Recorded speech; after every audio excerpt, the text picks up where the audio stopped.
Assalamualaikum warahmatullahi wabarakatuh. Ananda santri kelas 7 MTS Husnul Khotimah yang dirahmati Allah, Ustaz doakan semoga antum dan keluarga berada dalam kondisi sehat walafiat dan semoga rahmat, hidayah serta taufik Allah Subhanahu wa taala senantiasa menyertai aktivitas sehari-hari antum. Pada pembahasan di pertemuan sebelumnya, kita sudah mempelajari materi bab 1 yang berjudul Proses Perumusan dan Pengesahan Pancasila sebagai Dasar Negara. Adapun poin yang sudah kita bahas pada pertemuan tersebut yakni tentang bagaimana latar belakang perumusan Pancasila serta bagaimana proses pembentukan BPUPKI.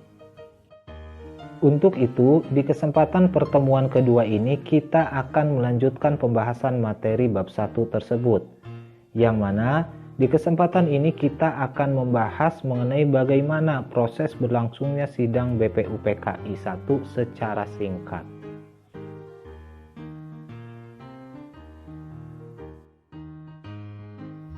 Telah kita pelajari bersama bahwa anggota BPUPKI secara resmi dilantik pada tanggal 28 Mei 1945.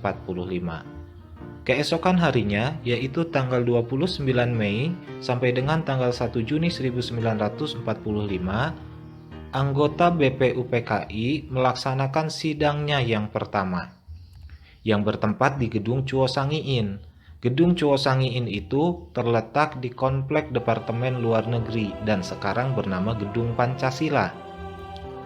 Dalam pelaksanaan sidang BPUPKI 1, nampak seluruh peserta sidang sangat antusias di dalam mengikuti jalannya persidangan tersebut. Dalam sambutan pembukaannya, Ketua BPUPKI Dr. Rajiman Widyo Diningrat menyatakan sekaligus menanyakan kepada peserta sidang, Indonesia merdeka itu dasarnya seperti apa? Itulah pertanyaan yang kurang lebih dilontarkan oleh Dr. Rajiman kepada seluruh peserta sidang. Di antara peserta sidang itu banyak yang antusias untuk membahas mengenai dasar negara, namun tak sedikit juga yang memilih untuk tidak bersuara atau diam saja dikarenakan mereka menganggap persoalan dasar negara adalah persoalan yang sangat filosofis. Sehingga persoalan yang sangat filosofis ini jika dikemukakan maka akan menimbulkan perdebatan yang begitu panjang. Oleh karena itu, tak sedikit di antara mereka yang justru memilih diam di dalam persidangan tersebut. Di dalam catatan sejarah kita terdapat banyak tokoh yang mengemukakan tentang konsep dasar negara yang akan digunakan setelah negara kita merdeka. Dari sekian banyak tokoh yang menyatakan gagasannya mengenai dasar negara Republik Indonesia, hanya ada 3 tokoh yang dikenal oleh bangsa kita sebagai tokoh yang mengusulkan dasar negara. Alasannya adalah karena apa yang disampaikan oleh 3 tokoh ini tercatat di dalam notulensi sejarah bangsa kita. Namun, dalam perkembangannya, ada 1 tokoh lagi yang walaupun secara terperinci tidak tercatat di dalam persidangan, apa yang disampaikannya itu selalu teringat oleh bangsa kita. Untuk itu, mari kita pelajari apa-apa saja yang disampaikan oleh tokoh-tokoh tersebut. Tokoh-tokoh yang dimaksud adalah yang pertama Muhammad Yamin. Beliau menyampaikan gagasan dasar negara kita pada tanggal 29 Mei 1945. Yang kedua ada Dr. Supomo. Beliau menyampaikan gagasannya pada tanggal 30 Mei 1945. Yang ketiga ada Ki Bagus Hadikusumo. Ki Bagus Hadikusumo menyampaikan gagasannya pada tanggal 31 Mei 1945 dan yang terakhir ada Insinyur Soekarno. Beliau menyatakan gagasan negara Indonesia pada tanggal 1 Juni 1945. Tokoh pertama yang menyampaikan gagasannya mengenai dasar negara Republik Indonesia ialah Muhammad Yamin. Muhammad Yamin adalah sosok seorang sastrawan. Beliau juga seorang budayawan, seorang ahli hukum. Beliau aktivis kemerdekaan dan juga seorang ahli bahasa. pada tanggal 29 Mei 1945 di hadapan seluruh peserta sidang BPUPKI 1, beliau menyampaikan pidatonya mengenai dasar negara Republik Indonesia. Yang sebelum pada inti dari dasar negara Republik Indonesia yang ingin beliau usulkan, beliau berikan dulu alasan-alasan berikut dengan latar belakang dari usulan yang ingin beliau sampaikan. Salah satu kutipan dari pidato beliau adalah, beliau berkata, "Rakyat Indonesia mesti mendapat dasar negara yang berasal daripada peradaban kebangsaan Indonesia. Orang Timur pulang kepada kebudayaan orang Timur." Jadi menurut Yamin, pokok-pokok dasar negara harus disusun berdasarkan kepribadian Indonesia. Itulah yang beliau sampaikan. Adapun dasar negara yang beliau sampaikan tersebut isinya ada 5. Yang pertama ada pri kebangsaan. Menurut Muhammad Yamin, negara Indonesia itu harus berdasarkan kepada pri kebangsaan, yang berarti suatu negara kebangsaan, suatu negara national state atau negara kebangsaan yang berketuhanan, yang muncul dari peradaban Indonesia yang baru. Menurut Muhammad Yamin juga, peradaban yang tadi beliau sampaikan itu berbeda dengan peradaban yang ada di masa kerajaan Sriwijaya, yang bertumpu pada sistem kedatuan yang berasal dari ajaran Mahayana. Dan berbeda juga dengan peradaban yang muncul di zaman kerajaan Majapahit, yang disusun atas dasar sistem keprabuan berdasarkan agama Buddha. Poin kedua, dasar negara Indonesia menurut Muhammad Yamin adalah pri kemanusiaan.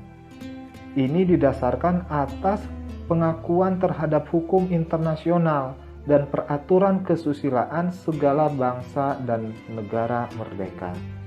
Yamin mengatakan kemerdekaan harus memberi perlindungan tinggi dan pengawasan luhur kepada putra negara dengan segala hal miliknya dalam lingkaran batasan daerah dan negara.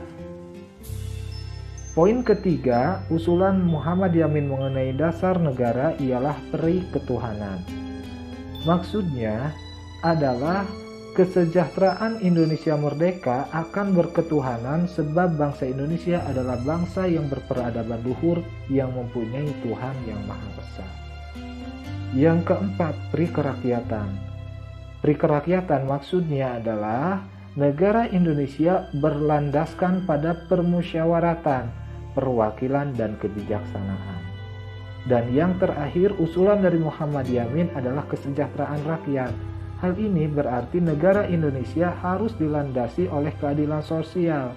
Artinya, negara tidak dirasakan sebagai ikatan umum yang menyempitkan hidup rakyat. Negara juga tidak dipandang sebagai suatu susunan pemerintahan yang hanya dikuasai oleh satu kelompok saja, melainkan hubungan dengan segala yang diinginkan oleh rakyat.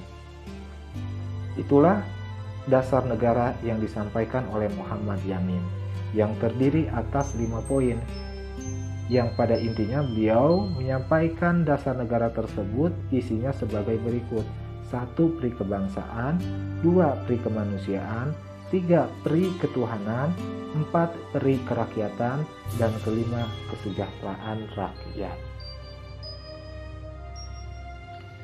Tokoh kedua yang mengusulkan rumusan dasar negara Republik Indonesia ialah Profesor Dr. Supomo.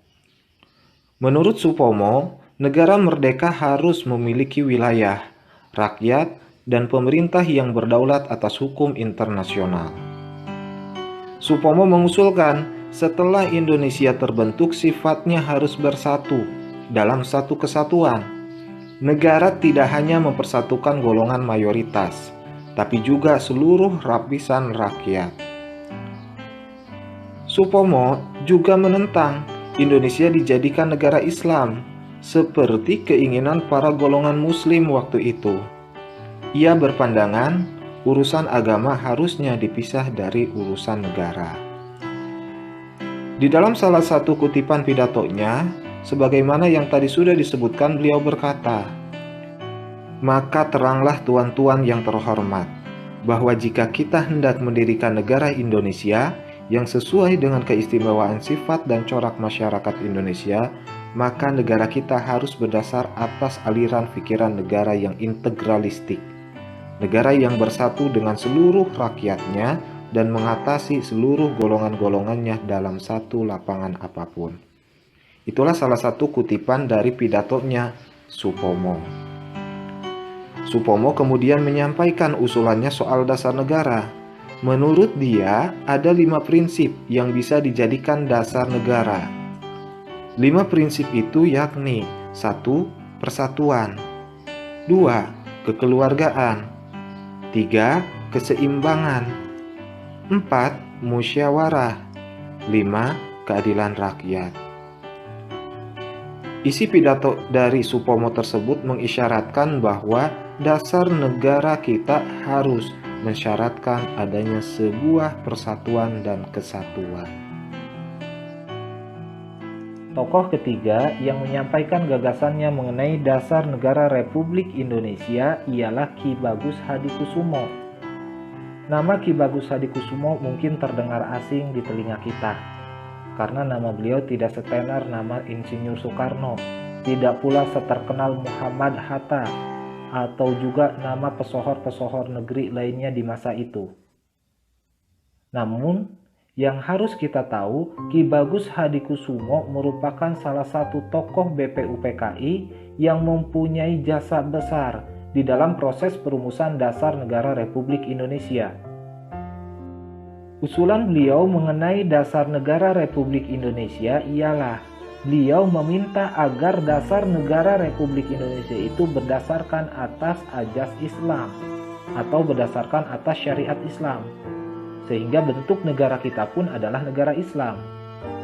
Buktinya adalah beliau menjadi salah satu tokoh yang paling kekeh, yang paling tetap tidak berubah pendiriannya untuk tidak menghapus 7 kalimat yang termuat di dalam Piagam Jakarta. Di mana di dalam Piagam Jakarta itu salah satu isinya adalah ketuhanan dengan kewajiban menjalankan syariat Islam bagi pemeluk-pemeluknya.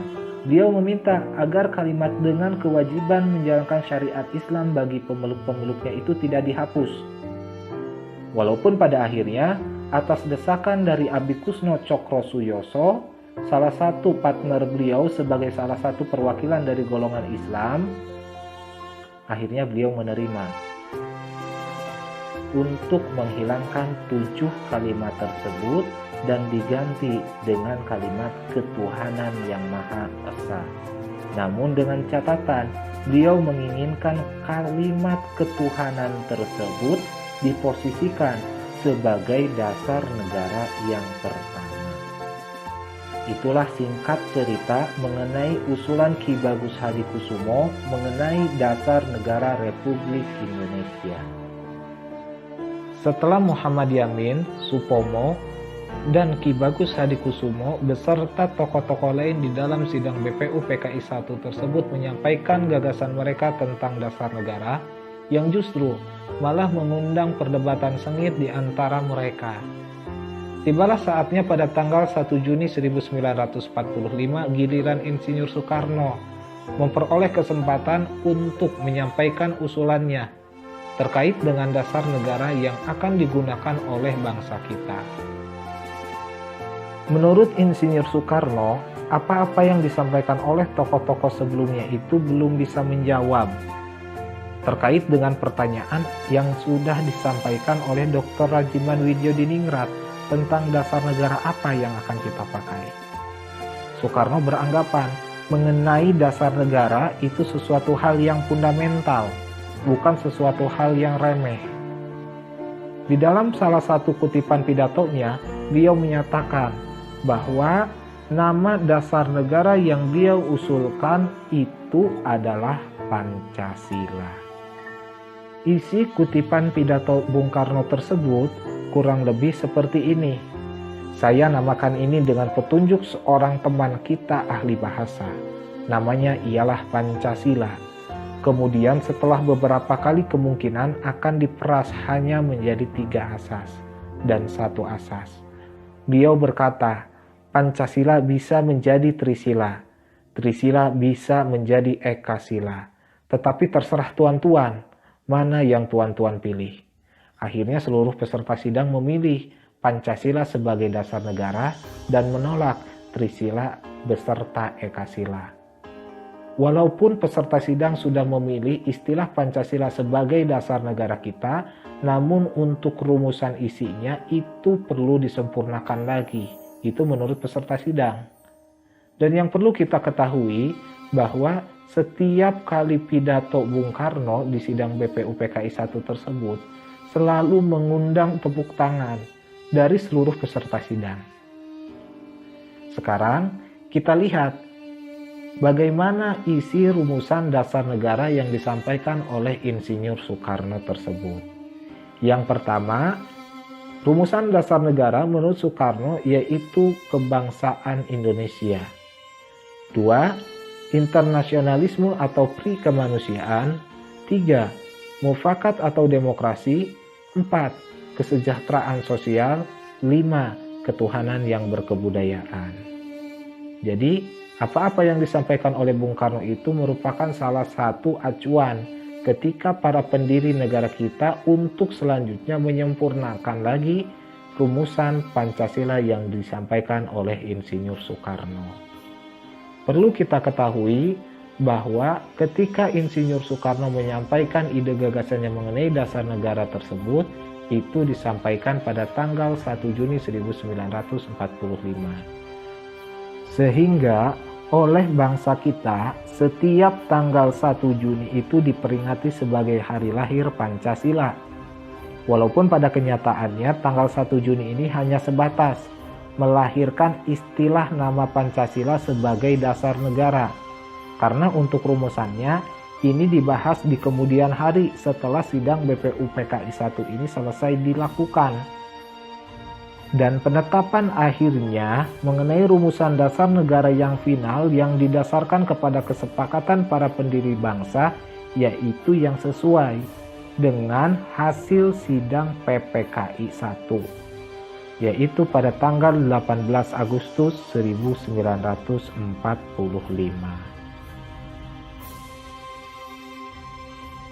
Demikianlah pembahasan kita di kesempatan kali ini. Semoga bermanfaat bagi antum sekalian di dalam memahami bagaimana proses kesejarahan bangsa kita ketika merumuskan Pancasila sebagai dasar negara.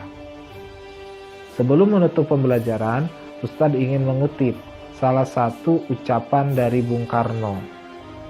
Beliau berkata, "Bangsa yang besar ialah bangsa yang menghargai jasa pahlawannya. Jangan sekali-kali melupakan sejarah." Sekian pembahasan kita di pertemuan kali ini. Sampai jumpa lagi di kesempatan berikutnya. Tetap jaga semangat belajarnya. Billahi taufiq wal hidayah. Wassalamualaikum warahmatullahi wabarakatuh.